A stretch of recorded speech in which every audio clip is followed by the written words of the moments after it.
पश्यन्तु वस्तुतः उपमालङ्कार परिवारस्य ये अलङ्काराः भवन्ति तेषां सर्वेषामपि तत्र गुणचतुष्टयम् अपेक्षितं भवति। एकम् उपमानं, द्वितीयम् उपमेयं, तृतीयः साधारणधर्मः, चतुर्थः उपमावाचकः इति प्रायशः भवन्तः सर्वेपि जानन्ति। उपमानं नाम यत् उपमेयं नाम यत् प्राधान्येन वर्ण्यते, नाम यस्य वर्णनं प्राधान्येन प्रवर्तते तत् उपमेयम्। सत्यं वा? मुखं चन्द्रः इत्यत्र मुखस्य वर्णनं प्रवर्तते वा अथवा चन्द्रस्य? मुखस्य। अतः मुखं किं भवति? उपमेयम्। एवम् उपमेयस्य सादृश्य प्रतिपत्त्यर्थम् अन्यत् किमपि दृष्टान्तरूपेण वा सादृश्यरूपेण वा किमपि स्वीक्रियते तद् भवति उपमानम्। उपमानम्। अत्र मुखस्य लावण्यादिगुणान् प्रकाशयितुं चन्द्रः तत्र स्वीकृतः अस्माभिः, अतः चन्द्रः उपमानम्। एवं मुखस्य चन्द्रस्य च मध्ये साधारणतया के धर्माः भवन्ति? आह्लादकत्व, लावण्य, प्रकाशकत्वादि गुणाः भवन्ति। आह्लादकत्व, लावण्य, प्रकाशकत्वादि गुणाः चन्द्रे मुखे च समानाः भवन्ति इति कारणात् समानधर्माः नाम उपमाने उपमेये च उभयत्र समानतया ये संगताः धर्माः भवन्ति ते भवन्ति समानधर्माः अथवा साधारणधर्माः। एवं उपमावाचकः नाम इव शब्दः। इव शब्दः एकः एव नास्ति। उपमावाचकः इव शब्दः वत् इति किञ्चित् अव्ययम्। एवं यथा संकाश, नीकाश, सदृश, सन्निभ इत्यादि शब्दाः सर्वेपि सादृश्यबोधकाः शब्दाः। सन्निभ,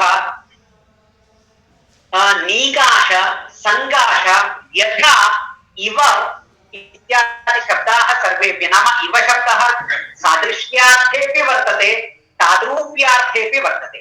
इव शब्दः सादृश्यार्थे प्रयुज्यते चेत् तत्र उपमालङ्कारः। इव शब्दः यदि ताद्रूप्यार्थे प्रयुक्तश्चेत् तत्र रूपकालङ्कारः भवति। नाम अव्ययानां तत्र अर्थानेकत्वं भवति। नाम एकस्यैव पदस्य अनेकार्थत्व निरूपणम् आचार्यैः पाणिनिभिः पदे पदे तत्र निरूपितमेव। नाम वस्तुतः आचार्यैरेव बहुधा उच्यते धातूनाम् अनेकार्थत्वात्, अव्ययानाम् अनेकार्थत्वात्, निपातानाम् अनेकार्थत्वात्, प्रातिपदिकानाम् अनेकार्थत्वात्। तत्र च किं संयोगादयः नियामकाः भवन्ति। संयोगो विप्रयोगस्य साहचर्यं विरोधिता अर्थ प्रकरणं लिङ्गं शब्दस्यान्यस्य सन्निधिः इति अयं सर्वोऽपि शब्दार्थ व्यवच्छेदक धर्म प्रकरणे तावत् वाक्यपदीये आचार्येण भर्तृहरिणा सप्रपञ्चं निरूपितः सिद्धान्तः वर्तते। सोऽयं तत्र शाब्दिकः सिद्धान्तः भिन्नः, सोऽयम् अत्र मया नोल्लेख्यः। अतः उपमा प्रपञ्चे एते सर्वेपि घटकधर्माः भवन्ति। चत्वारः: उपमानम्, उपमेयं, साधारणधर्मः, उपमा, अनन्वयः अपि उपमा पारिवारिकः अलङ्कारः। अतः अस्यापि अलङ्कारस्य प्रसङ्गे एते चत्वारः धर्माः तावत् भवन्ति। परन्तु उपमालङ्कारे उपमानं भिन्नं भवति, उपमेयं भिन्नं भवति। परन्तु अनन्वयालङ्कारे तु उपमानम् उपमेयं द्वयमपि एकमेव भवति। उपमानोपमेयत्वं एकस्यैव वस्तुना उपमानत्वं भवति तस्यैव उपमेयत्वं भवति। अतः इन्दुरिन्दुरिव श्रीमान् नाम श्रीमत्वादि धर्मे श्रीमान् नाम कः भवति? शोभावान्, अत्यन्तं प्रह्लादनः, अत्यन्तं सुन्दरः, अत्यन्तं रमणीयः भवति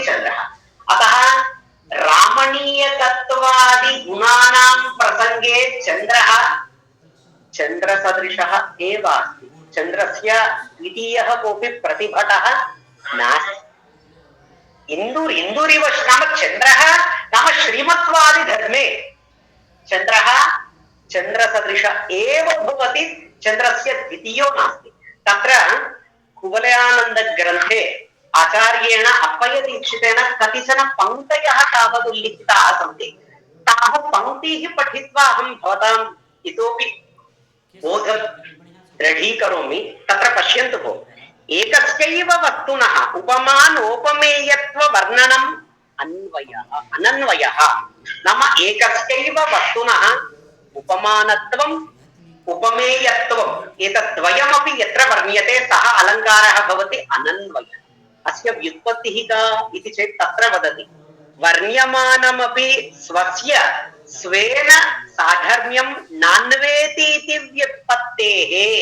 नाम यत् अनन्वयालङ्कार प्रसंगे यस्य वर्णनं क्रियते सः स्वात्मनिष्ठ धर्मेण स्वेन अपि तत्र अन्वयं संबंधं न प्राप्नोति। नाम द्वितीयं तस्य प्रतिभटं कुत्रापि न पश्यति इत्यतः सः स्वेनैव तुल्यः भवति, अन्येन कदापि तुलयितुम् अशक्यः इत्यर्थः।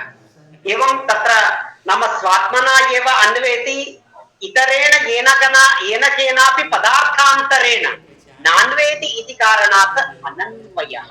अनन्वयः नाम वितौट कंपेरेबल, नाम अन्येन सह तुलयितुम् अशक्यः सः पदार्थः, नाम अनुपमेयः निरुपमः सः पदार्थः इति बोध्यः। एवं पश्यतु, अनन्वयिनोऽप्यर्थस्य अभिधानं सदृशान्तर व्यवच्छेदेन अनुपमत्वद्योतनाय। नाम एकस्यैव वस्तुनः उपमानत्वम् उपमेयत्वं किमर्थं स्वीकुर्मः इति चेत् तत् वस्तु निरुपमानम् अस्ति। नाम तस्य किमपि अन्यत् उपमानं वक्तुं न शक्यते। गगनं गगनाकारं, सागर सागरोपमः, राम रावणयोर्युद्धं राम रावणयोः। पश्यन्तु, वैपुल्यादि धर्मे विपुलत्वादि धर्मे गगनं गगनस्य कोऽपि नाम अन्यत् किमपि उपमानं भवितुमर्हति वा? नाम गगनेन गगनं यावत् विपुलम् अस्ति तावत् विपुलम् अन्यत् किमपि वस्तु सम्प्रति लोके किमपि ऊहां कुर्वन्तु भो। गगनं गगनाकारमेव भवति। अतः सागरः गाम्भीर्य वैशाल्यादि गुणेषु सागरस्य किमपि उपमानम् अस्ति वा? अतः सागरः सागरोपमः। एवं पौरुष पराक्रमादि गुणेषु रामस्य रावणस्य च कोऽपि प्रतिभटः वर्तते वा? नाम रावणः यावान् पराक्रमी आसीत्, रावणस्य संहारार्थं केवलं रामः एव, तादृश अलौकिक पराक्रमशाली रामः एव शक्तः। रावणं संहर्तुं न हनुमान् अलं, न वा सुग्रीवः, न वा विभीषणः। रावणस्य संहारार्थं श्रीरामचन्द्र प्रभुरेव शक्तः। अतः तयोः यद् युद्धम् अस्ति तद् युद्धम् असाधारणं, नाम न भूतं न भविष्यति, अग्रेपि न भविष्यति। भवन्तः मा चिन्तयन्तु, नाम कोऽपि रावणसदृशः अथवा रावणः आगमिष्यति इति। अतः राम रावणयोर्युद्धं राम रावणयोर्युद्धम् इति तत्र नाम अत्र पश्यन्तु, पूर्वतन उदाहरणे इन्दुरिव श्रीमान् इत्यस्मिन् उदाहरणे श्रीमत्त्वम् इति वर्तते। तस्मिन् उदाहरणे उक्तमस्ति इन्दुरिव श्रीमान् इति तत्र धर्मः उक्तः। साधारणधर्मः शब्दकारम् इत्यादि उदाहरणे नाम वैपुल्यादि धर्मे गगनं गगनसदृशमेव इति तत्र वैपुल्यमिति धर्मस्य, एवं गाम्भीर्य वैशाल्यादि गुणेषु सागर सागरोपमः इति तत्र वैपुल्य नाम गाम्भीर्यस्य वैशाल्यस्य च, एवं पौरुष पराक्रमादिषु राम रावणयोर्युद्धं राम रावणयोरिव इति तत्र धर्म नाम त्रिषु स्थलेष्वपि धर्मः न उल्लिखितः इति पूर्वोदाहरणात् प्रस्तुतोदाहरणस्य कश्चन विशेषः गुणः भवति। नाम पूर्वोदाहरणे इन्दुरिव इत्यत्र धर्मस्य उपादानं कृतमस्ति, परन्तु उत्तरोदाहरणे अपरस्मिन् द्वितीये उदाहरणे तावत् धर्मस्य ग्रहणं न जातं। नाम शब्दशः धर्मस्य उपादानं न कृतमित्यतः सः कश्चन विशेषः। नाम उपमास्थले नाम चत्वारः घटकधर्माः सन्ति इति, अतः चत्वारः अपि घटकधर्माः शब्दशः वाच्याः इति न सन्ति। केचन धर्माः शब्दशः वाच्याः भवन्ति, केचन शब्दशः अवाच्याः भवन्ति। ये अवाच्याः भवन्ति ते अध्याहर्तव्याः। अध्याहर्तव्याः नाम अध्याहारस्तर्कपूहः इत्यमरकोश नाम ते अभ्युपेया नाम अभ्यूहनीयाः भवन्ति।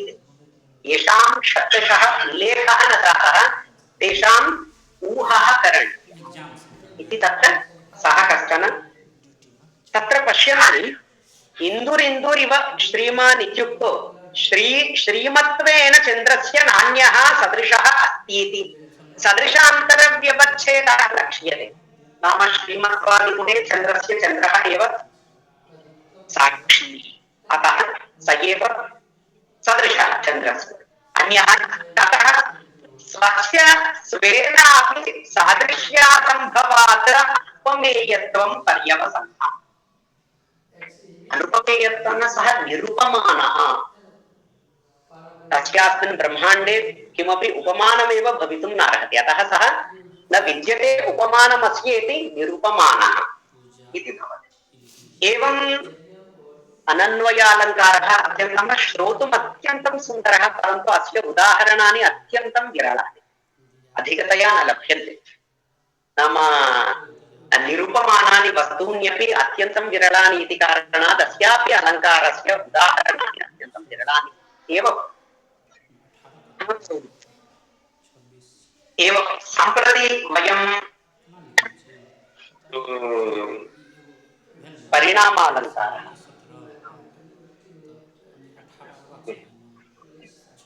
परिणामः क्रियार्थश्चेत् विषयी विषयात्मना प्रसन्नेन दृगब्जेन वीक्षते मधुरीक्षणा।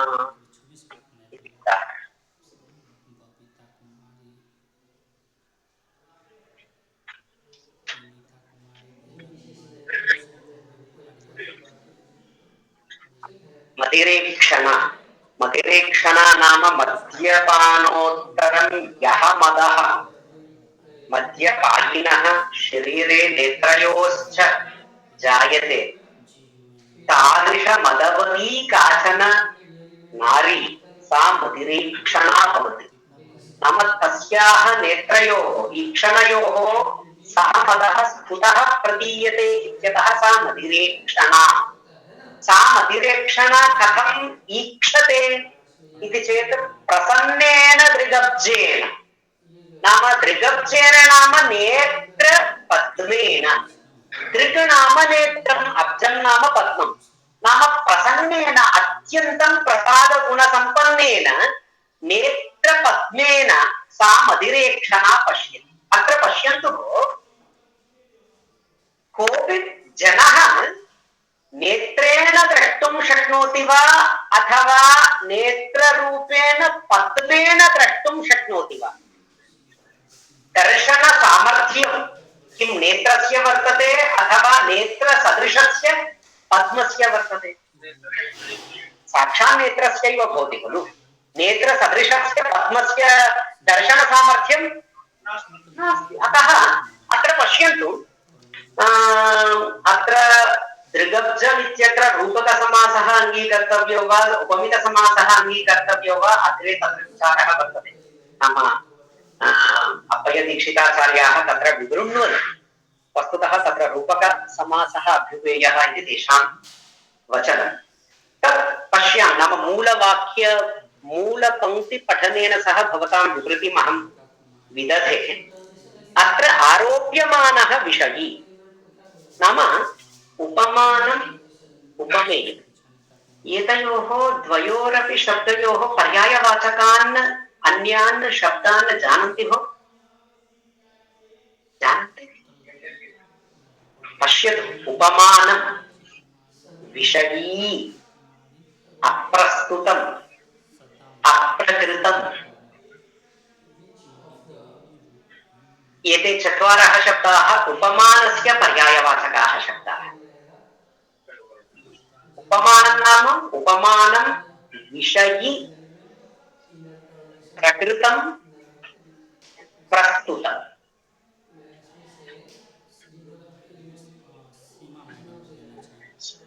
उपमेयस्य वदामि। उपमेय तत्र पश्य, उपमानं पुनरेकवारं वदामि। उपमानं विषयी प्रस्तुतं प्रकृतम् आरोप्यमानम्। आरोप्यमानमिति यत्र यत्र उच्यते तत्रापि उपमानमेव ग्राह्यम्। आरोप्यमानम्। एवं तत्र उपमेयस्य पर्यायवाचकशब्दाः सन्ति विषयः, विषयः, प्रकृतं, प्रस्तुतं,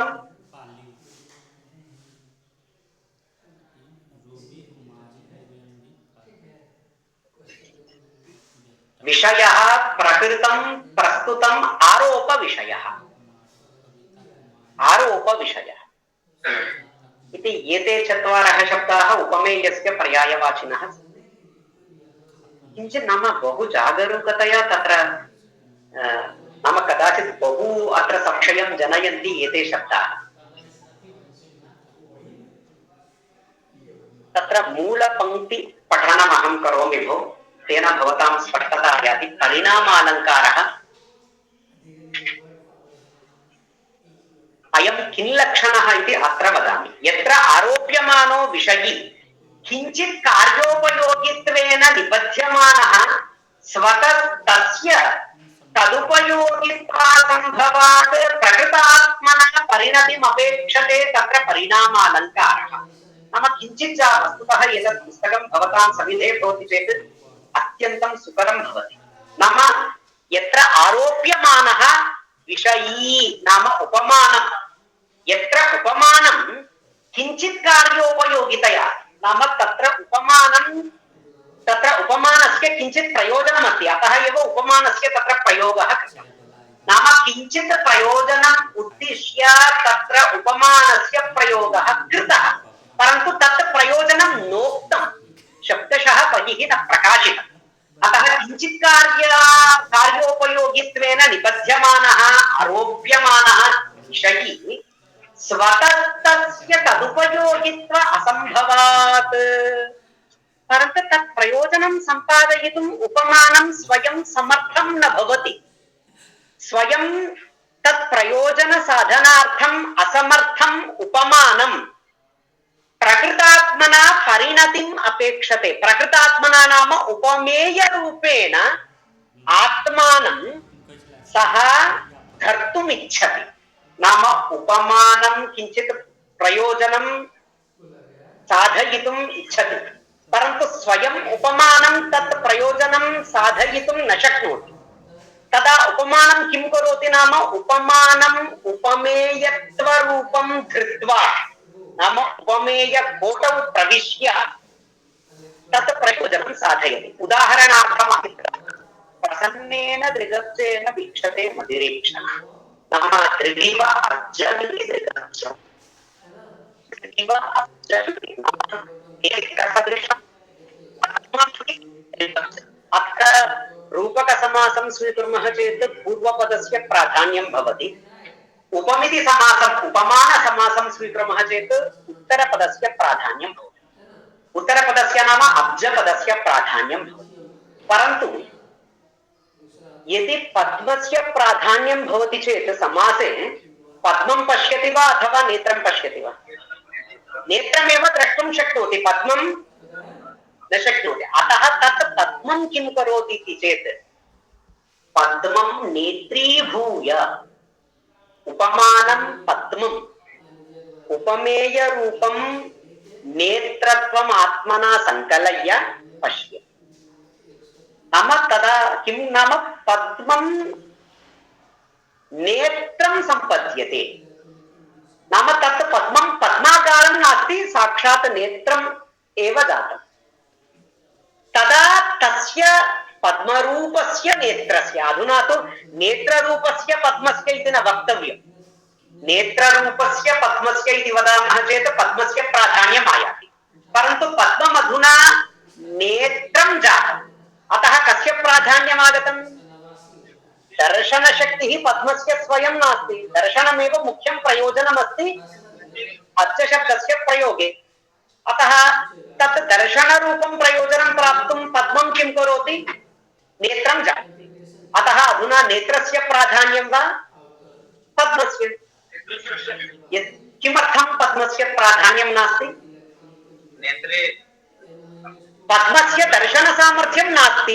नेत्रस्य दर्शन सामर्थ्यम् अस्ति इति कारणात् नेत्रस्यैव प्राधान्यम् अतः रूपक समास ग्रहणे पद्मं यद्यपि गृहीतं परन्तु तत् पद्मं पद्मं नास्ति नेत्ररूपं पद्मं वर्तते अतः नेत्रस्य प्राधान्यम् आगतं तदा दर्शनशक्तिः सम्भवति तस्याः मतिरेक्षणायाः आगतं वा न वा अतः सा प्रसन्नेन अत्यन्तं प्रसन्न प्रसाद गुणवता पद्मरूपेण नेत्रेण वीक्षते इति कथनं संगतम् अतः नेत्रं नाम पद्मं स्वकीय पद्मत्व स्वरूपं परित्यज्य नेत्रस्वरूपम् आकलितवदिति कारणात् अयं परिणामालंकारः नाम पद्मं नेत्रवत् परिणतम् अतः एव नाम किमस्ति प्रकृतात्मना परिणतिम् अपेक्षते नाम आरोप्यमानः विषयी उपमानं दर्शनरूप प्रयोजन सिद्ध्यर्थं स्वात्मनः पद्मत्व गुणं परित्यज्य नेत्रत्व परिणामं प्राप्नोति इत्यतः परिणामालंकारः नाम आत्मनः धर्मव्यपोहेन उपमेयत्व धर्म परिणमनात् परिणामालंकारः भवति पश्यन्तु तत्र अत्र किमपि भवताम् अवबुद्धं नास्ति इत्यहं तर्कयामि सत्यं परिणामः नाम किं नास्ति नाम चेंजिंग नाम कमल का फूल अपना कमल का जो लक्षण है जो स्वभाव है उसको छोड़कर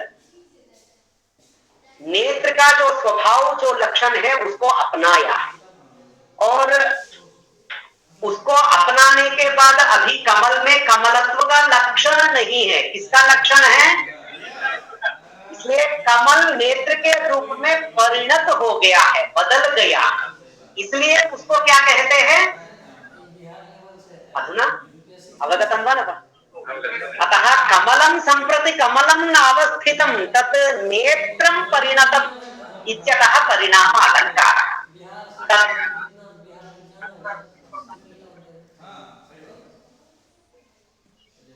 रूपकः पश्यतु भो रूपकालं तद्रूपकम् अभेदौ यः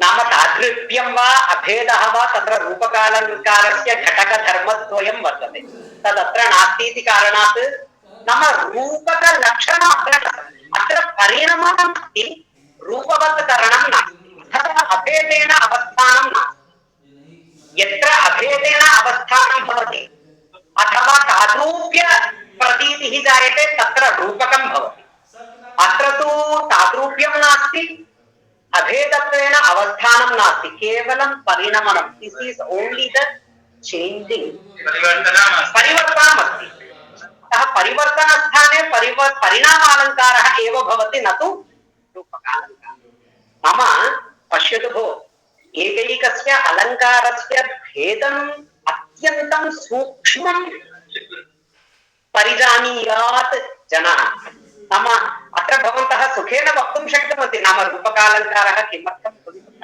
परन्तु तत्र भेदघटकः धर्मः सम्यक् बोद्धव्यः भवति तत्र उदाहरणान्तरमस्ति हनुमन् नाटकस्य संपूर्ण नाटक प्रपंचे अत्यन्तं विशालं पाण्डित्य सम्बन्धुरं नाटकं भवति हनुमन् नाटकम्। आचार्येण हनुमच्छात्रिणा प्रणीतमेतन् नाटकं वर्तते। तस्मात् नाटकात् उदाहरणमेतत् भवति। तीर्त्वा भूतेशमौलिस्रजममरधुनीम् आत्मनासौ तृतीयः तस्मै सौमित्री मैत्रीम् अयम् उपकृतवान् आतरं नाभिकाट यामग्राह्यग्नेभिः शबरयुवतिभिः कौतुकोदन्तरक्षं कृच्छ्रान्वीयमान क्षणमचलमतो चित्रकूटं प्रतस्ते इति तत्र भगवान् श्रीरामचन्द्रः यदा अयोध्या नगरी अतिक्रान्तवान् भगवतीं सरयूं भगवतीं तरसां सरितं च अतिक्रम्य यत्र शृङ्गबेरपुरम् आगतः। शृङ्गबेरपुरं नाम तत्र गुहः निवसति। शृङ्गबेरपुरम् आगत्य गुहस्य मैत्रीं प्राप्तवान् अस्ति रामः।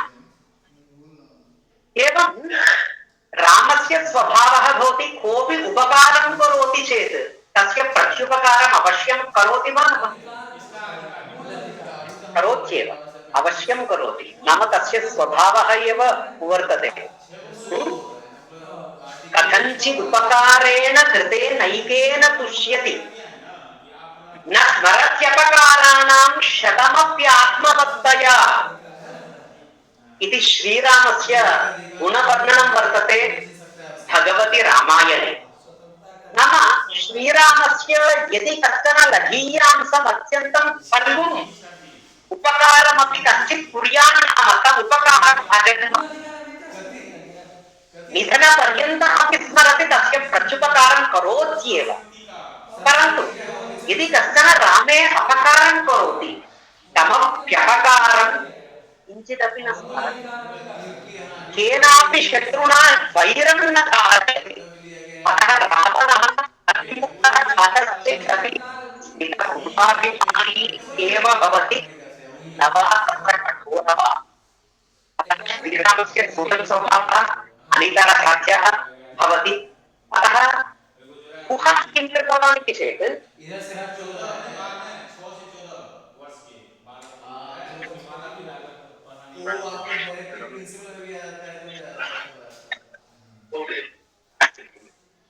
पश्यतु तत्र किमिति चेत् जानामि भो, अहं प्रकृते एव अस्मि, अहम् अन्यत्र न। पश्यतु श्रीरामस्य कृते कञ्चित् उपकारं कृतवान् गुहः। किं तत्र भगवतीं भगीरथीं तारयितुं गुहः तत्र नाविकः जातः। अतः नाविकत्वेन गुहः रामम् उपकृतवान्। अतः रामस्य अयं स्वभावः वर्तते प्रत्युपकारः करणीयः। प्रत्युपकारं कथं कृतवान् श्रीरामचन्द्रः? गुहस्य कृते तत्र नाविकधनं न दत्तवान्, नाम तत्र पण्यमूल्यं न दत्तवान्। नाम सम्प्रति नाविकाः भवन्ति चेत् तत्र नदीतारणं ते कारयन्ति चेत् तेषां कृते किञ्चित् वयं धनं दद्मः। परन्तु श्रीरामचन्द्रः निर्धनः आसीत्। समस्तमपि धनं समस्तमपि द्रव्यं सः तृणवत् सम्भाव्य सर्वेषु वितीर्य सः केवलं मौञ्जीवल्कलधारी अरण्यं प्रस्थितः। तस्य निकटे किमपि नास्ति धनम्। अतः नाविकाय गुहाय किं तत्र पण्यधनं दत्तवान् इति चेत् सौमित्री मैत्रीमेव, लक्ष्मणस्य मित्रत्वमेव तत्र पण्यधनरूपेण दत्तवान्। लक्ष्मणस्य मित्रत्वं सुखेन लभ्यते वा? लक्ष्मणसदृशः मित्रम् अस्माकं जीवने भवितुम् अर्हति। अद्यत्वे भवतां जीवने तादृशः कोऽपि मित्रमस्ति?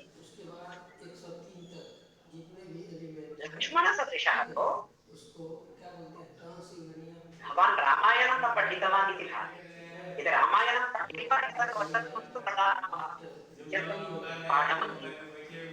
लक्ष्मणः महात्यागी, महात्यागी वस्तुतः लक्ष्मण सदृशं त्यागम् अस्मिन् ब्रह्माण्डे भवत्सु वा अस्मासु वा कोऽपि कर्तुं न शक्नोति। अग्रजस्य कृते सम्पूर्णं जीवनमेव न सम्पूर्णं सुखं सम्पूर्णम् आधिपत्यम् आत्मनः सर्वस्वं परित्यक्तवान् अस्ति। अपना भैया का गौरव रक्षा के लिए अपनापन को ही पूरा छोड़ दिया था लक्ष्मण। इसलिए लक्ष्मण जैसा मित्र मिलना हमारे लिए तो असंभव है इस समय। इस समय में उस प्रकार का कोई इंसान नहीं मिल सकता। अतः लक्ष्मणमेव तत्र मित्ररूपेण दत्तवान् अस्ति। अतः पश्यतु गुहाः अपि कदापि हे महाराज रामचंद्र मम कृते पण्यमूल्यं ददातु इति कदापि न याचितवान्, परन्तु प्रत्युपकारः करणीयो वा न वा? किं कृतवान्? लक्ष्मणेन सह मैत्रीं कारितवान्। हे लक्ष्मण अयं मम मित्रमस्ति गुहः, अयं स्वरूपेण नितान्तमपि मृदुः कोमलः मनस्वी वर्तते, अतः अयं भवतः आजीवन मित्रं भवतु इति लक्ष्मणम् एकवारम् आदिष्टवान्। एवं तयोः मैत्री सुघटा जाता। अतः श्रीरामचन्द्रः गुहाय पण्यधनं न दत्तवान्, परन्तु लक्ष्मण मैत्रीं दत्तवान्। अत्र पश्यतु नाम तस्मै सौमित्री मैत्रीम् अयम् उपहृतवान् आतरं नाम पण्यधनम् इत्यर्थः। नाम जब हम सवारी करते हैं ना नौका में, सवारी के लिए जो हम पैसे देते हैं उस धन को संस्कृत में पण्य धनम इति कथ्यते।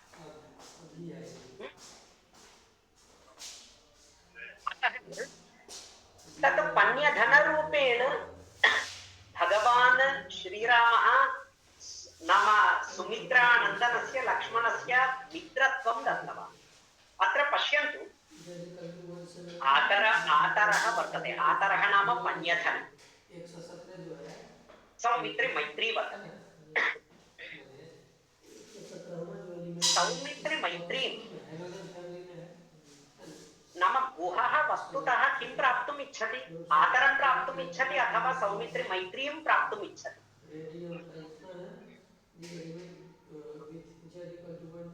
यदि आतरं प्राप्तुम् इच्छति चेत् सः भक्तः न भवति, सः कश्चन व्यापारी भवति। गुहः स्वभावेन कदापि व्यापारी नास्ति, अपि तु श्रीरामचन्द्रस्य भक्तस्य अयं स्वभावः न भवति। अतः सौमित्री मैत्री रूपम् आतरं नाम आतरः आतरत्वेन रूपेण अयुक्तः, आतरः आतरत्वेन रूपेण अयुक्तः भूत्वा केन रूपेण परिणतः? सौमित्री मैत्री रूपेण परिणतः।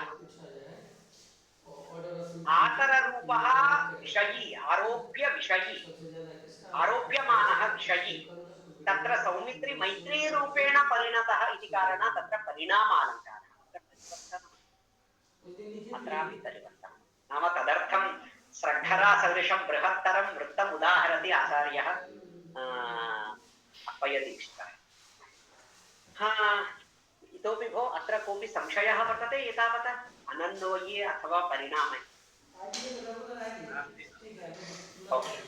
एवम् अहं समासोक्तिं प्रविशामि। समासोक्ति परिस्फूर्ति प्रस्तुते अप्रस्तुतस्य चेत् नाम अत्र पश्यन्तु, अत्र प्रस्तुतवृत्तान्ते वर्ण्यमाने विशेषण साधर्म्यात् विशेषण साम्यपदात् अप्रस्तुतवृत्तान्तस्यापि परिस्फूर्तिः नाम अभिव्यक्तिर्यत्र जायते सा समासोक्तिरिति कश्चित् अलङ्कारः। समासेन संक्षेपेण प्रस्तुतवृत्तान्तयोर्वचनादिति व्युत्पत्तेः तत्र अप्पयदीक्षिताचार्याः तत्र निर्वदन्ति।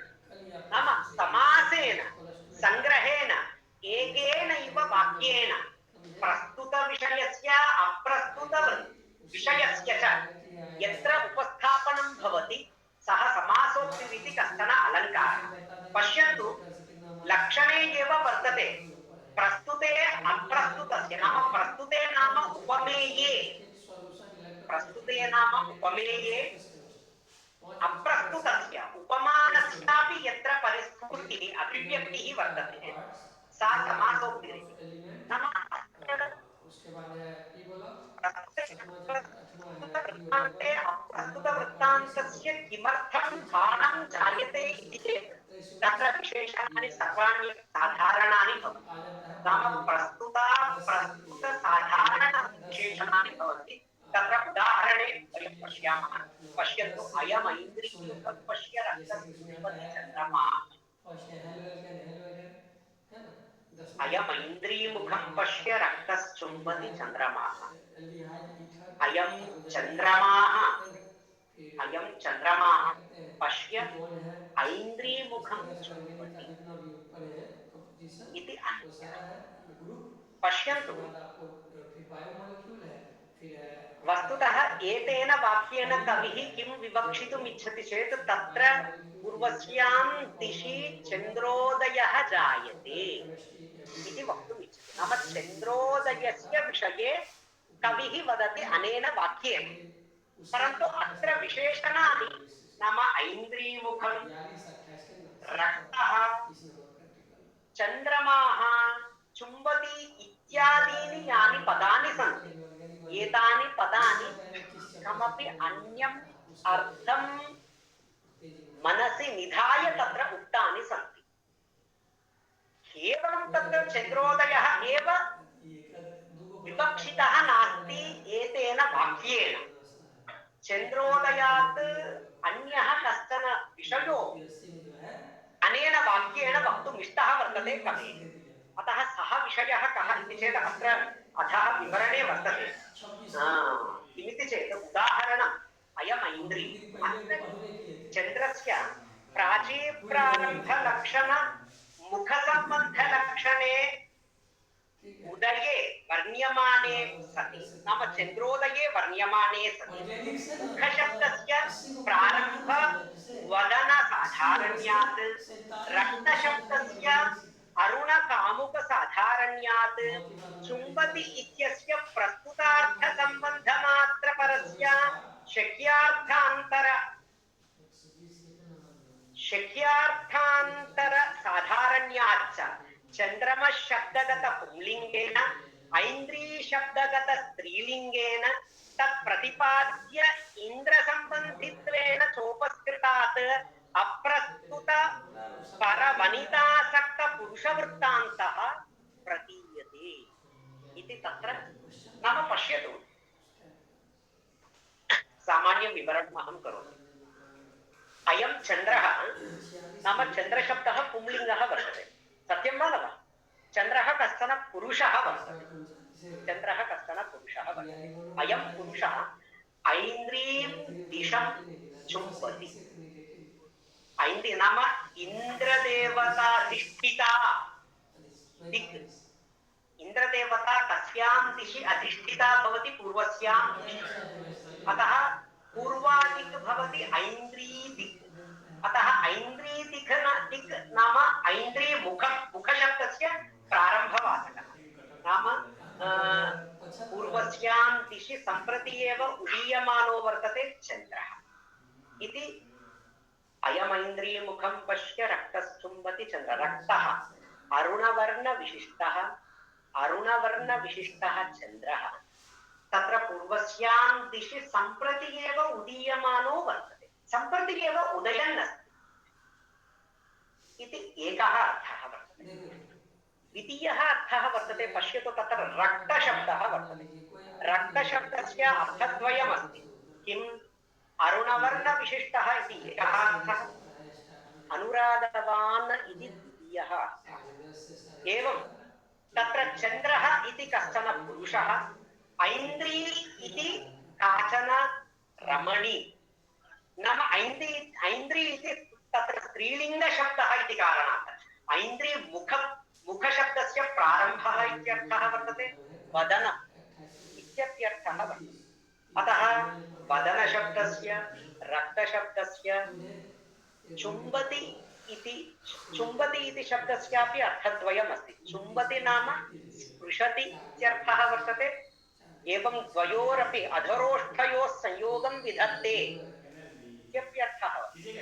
अतः अत्र रक्त चुम्बन मुख शब्दानाम् अनेकार्थ साधारण्यात् नाम तत्र अनेके अर्थाः सन्ति इति कारणात् पुनः तेपि अर्थाः साधारणाः असाधारणाः न इति कारणात् अत्र अयमैन्द्रियमुखं पश्य रक्तस्तुम्बति चन्द्रमाः नाम तत्र पूर्वस्यां दिशि चन्द्रः उदेति एकः अर्थः आयाति।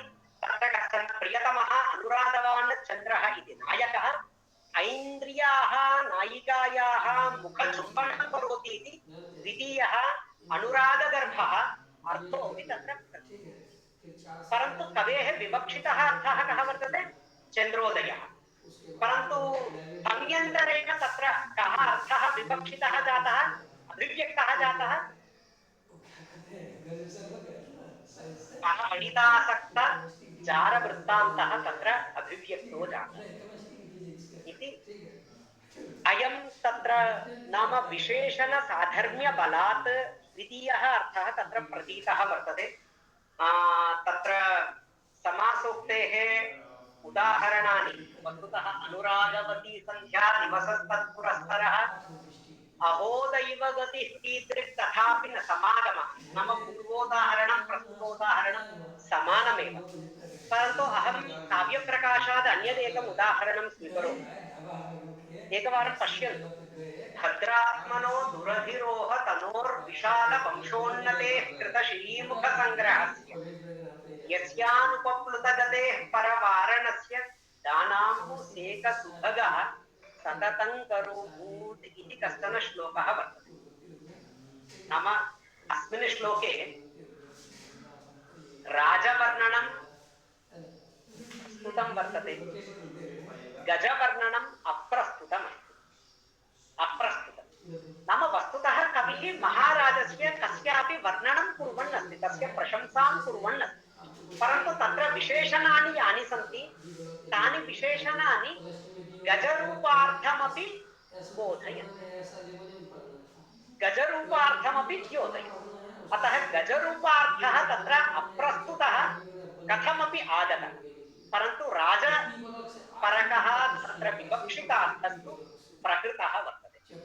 एवम् एकस्मिन्नेव वाक्ये तत्र विशेषणानां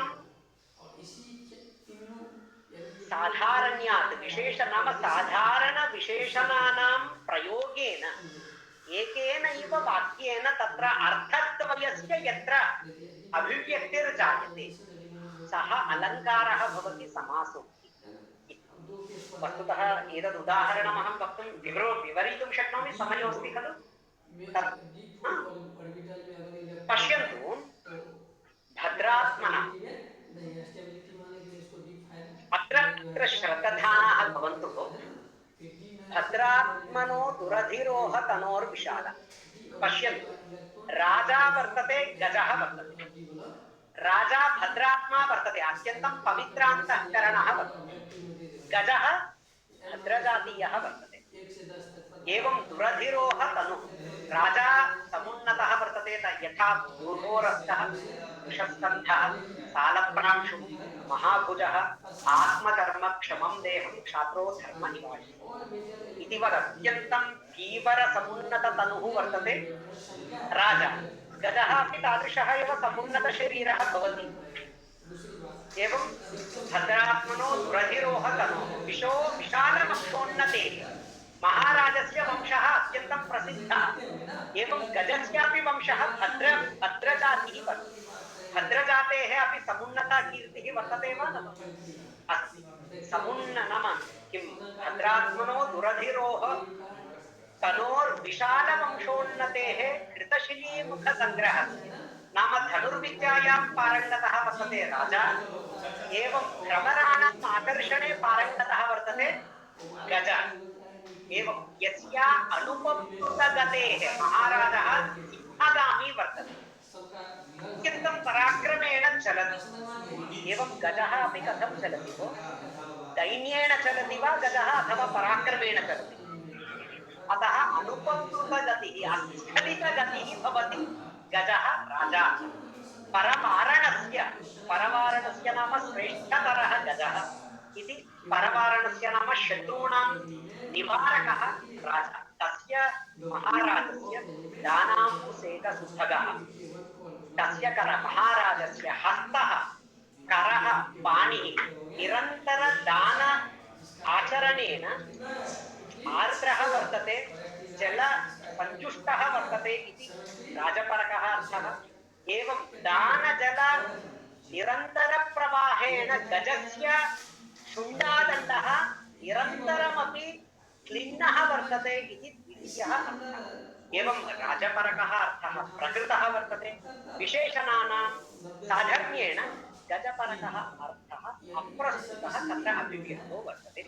एवं अनेकानि उदाहरणानि सन्ति। नाम कदाचित् भवन्तः वक्तुं शक्नुवन्ति आक्षेपालङ्कारस्यापि लक्षणम् एतदेव खलु भो समासोक्तिः।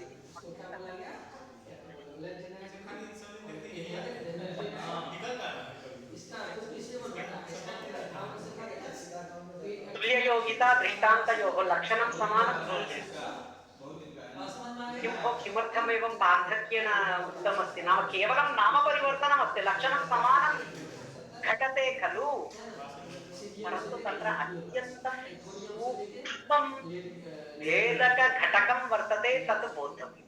आक्षेपालङ्कारस्य लक्षणबोधानन्तरं तत्र समासोक्तेः आक्षेपस्य च कः भेदः वर्तते इति तद् वयं परं ज्ञास्यामः।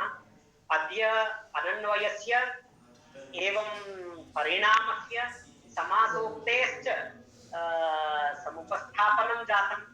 अस्मिन् प्रसङ्गे भवतां कोऽपि संशयः प्रश्नः प्रासङ्गिकस्चेत् अवश्यं प्रष्टव्यः। तदर्थं भवन्तः पाठं सिद्धाः आन्तर्जालिका अपि।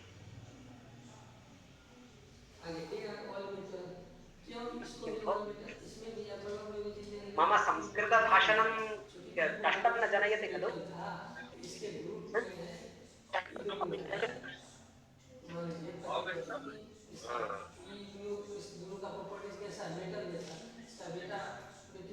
नास्ति भवतां कोऽपि संशयः, सर्वे छिन्नसंशयाः।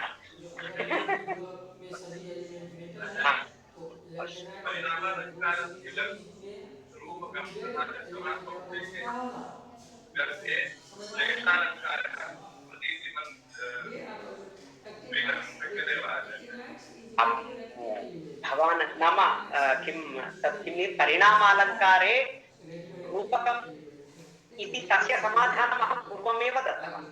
नाम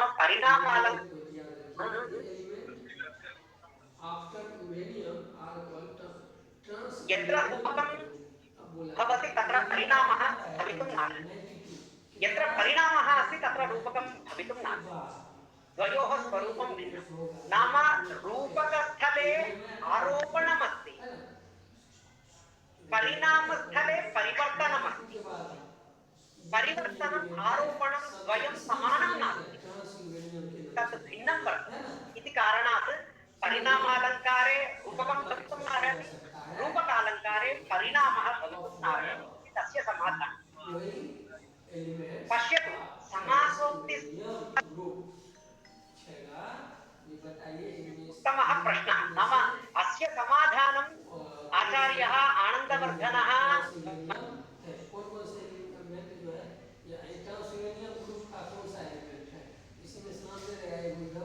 अर्थद्वयमपि वाच्यं भवति, नाम अभिधागम्यमेव भवति।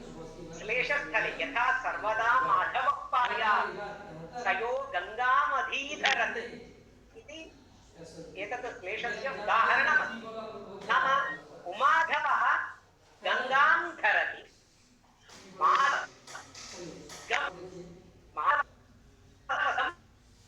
गां च धरति। अगं नाम पर्वतं, गोवर्धनपर्वतं, गां नाम भूमिमपि धरति इति तत्र उपवेष्टुम् अर्हति महोदय। अतः तत्र एतत् सर्वतो माधवः समवायात् सयो गङ्गाम् अधीधरत्। अत्र शिवपरकः अर्थः वर्तते, विष्णुपरकः अर्थः अपि वर्तते। शिवपरकः अर्थः अपि अभिधागम्यः वाच्यः एव अस्ति। विष्णुपरकः अर्थः अपि अभिधागम्यः वाच्यः एव वर्तते। परन्तु समासोक्तिस्थले राजपरकः अर्थः प्रस्तुतः अभिधाव्यापारबोध्यः भवति। परन्तु गजपरकः वर्तते, सः वाच्यः न भवति, अपि तु व्यजनाव्यापारगम्यः वाच्यः भवति। अतः समासोक्तिः श्लेषः उभयमपि समानं कदापि भवितुं नार्हति इति तत्र आनन्दवर्धनस्यैव साक्षात् प्रतिपादनम्। अतः कृपया तत्र समासोक्तेः लक्षणं भिन्नं, श्लेषस्य लक्षणं भिन्नं, द्वयं समानं कदापि भवितुं नार्हति। यतोहि गगनस्य आकाश नाम गगनस्य भूतलस्य च यावत् तत्र भेदनमस्ति तावत् भेदनं द्वयोरन्तरे वर्तते। इतोपि भो कोऽपि संशयः?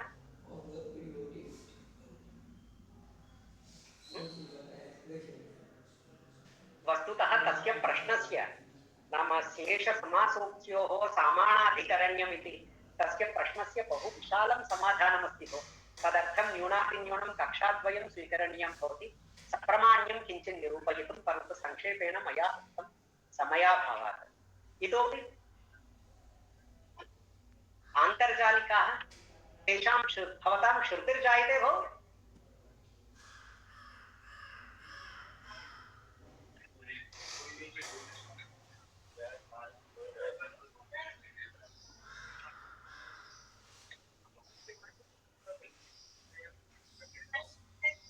अतः एतेषां सर्वेषामपि संशयाः तत्र निर्मूलाः जाताः।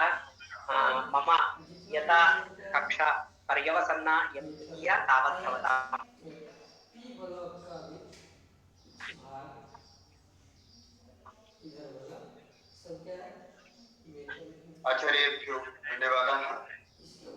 बहु सम्यक्तया एते पाठयन्ति, व्युत्पत्तिपूर्वकं पाठयन्ति, पुनः अतीव सरलरीत्या बोधयन्ति। अस्माकं सौभाग्यं यत् वयं पठामः।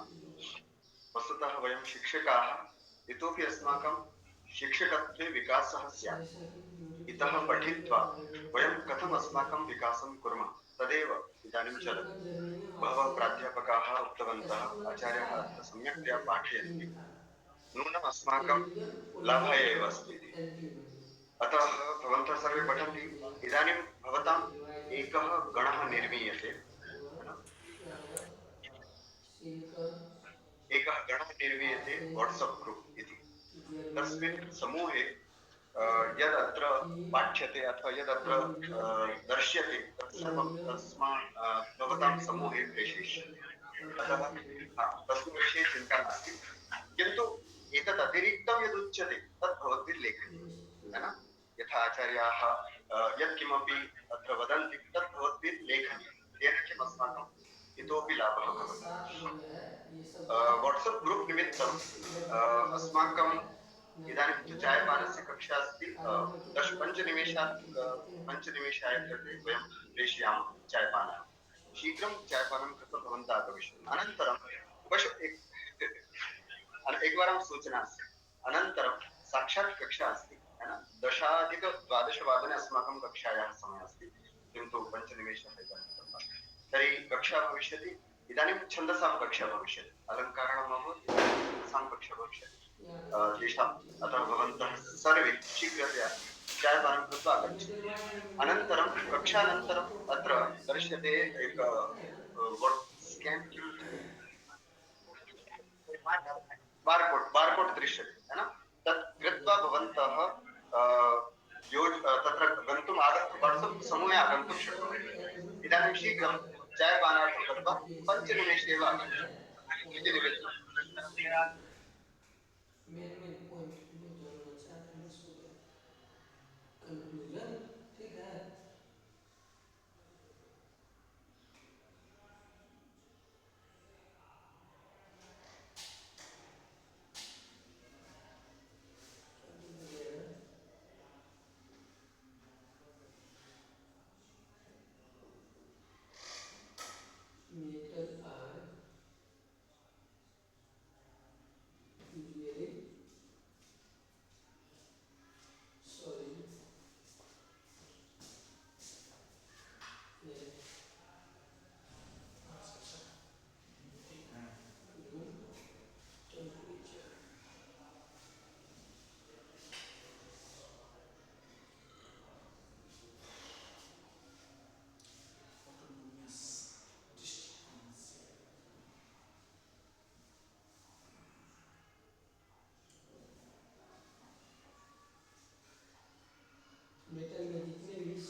पर्सनल केस में अगर देखा जाए तो